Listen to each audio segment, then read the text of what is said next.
গীতাত ভগৱান শ্ৰীকৃষ্ণই অৰ্জুনক কৈছিল যে মোৰ পৰম ভক্তসকলৰ কল্যাণৰ দায়িত্ব মই ব্যক্তিগতভাৱে লওঁ, যিসকলে মোক সদায় স্মৰণ কৰে বা বন্ধুত্বপূৰ্ণ মনেৰে মোক পূজা কৰে। যি হ'ব সেয়া হ'ব আৰু যি নহ'ব সেয়া কেতিয়াও নহয়। যিমান পাৰি মনে মনে থকাই ভাল, কাৰণ এজন ব্যক্তিয়ে কৰা আটাইতকৈ ডাঙৰ অপৰাধটো হ'ল তেওঁ জিভা। কৰ্ম হ'ল সেই শস্য যিটো মানুহে যিকোনো পৰিস্থিতিত চপাই ল'ব লাগে। গতিকে সদায় শস্য সিঁচিব লাগে যাতে শস্য ভাল হয়। সদায় সন্দেহ কৰা ব্যক্তিৰ বাবে সুখ এই পৃথিৱীত আৰু আন ক'তোৱেই নাই। আন্ধাৰত যেনেকৈ পোহৰৰ পোহৰ জিলিকি উঠে, ঠিক সেইদৰে সত্যও জিলিকি উঠে। সেইবাবে মানুহে সদায় সত্যৰ পথত খোজ দিব লাগে।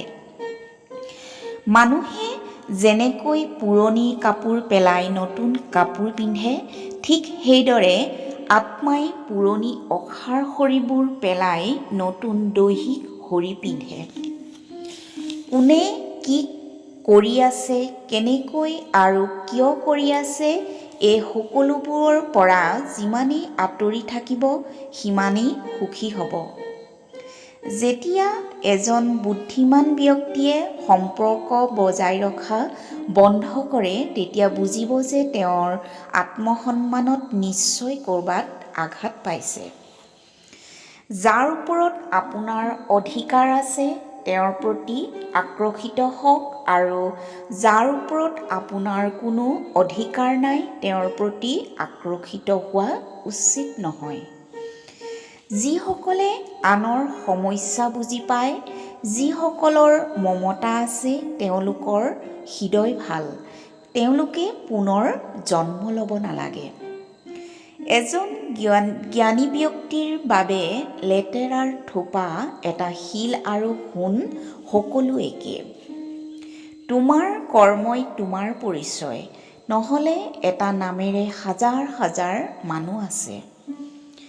প্ৰেমে সদায় ক্ষমা খুজি ভাল পায় আৰু অহংকাৰে সদায় ক্ষমা শুনি ভাল পায়। কোনো বিষয়ৰ কথা ভাবিলেই মানুহ সেইবোৰৰ লগত আকৰ্ষিত হৈ পৰে। ইয়াৰ বাবে তেওঁলোকৰ মাজত কামনাৰ সৃষ্টি হয় আৰু কামনাৰ বিঘিনিঘটাৰ ফলত ক্ৰোধৰ সৃষ্টি হয়।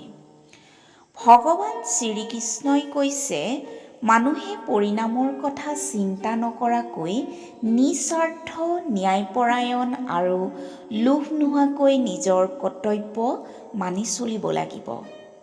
ভিডিঅ'টো ভাল লাগিলে লাইক, কমেণ্ট আৰু ছাবস্ক্ৰাইব কৰিবলৈ নাপাহৰিব। ধন্যবাদ।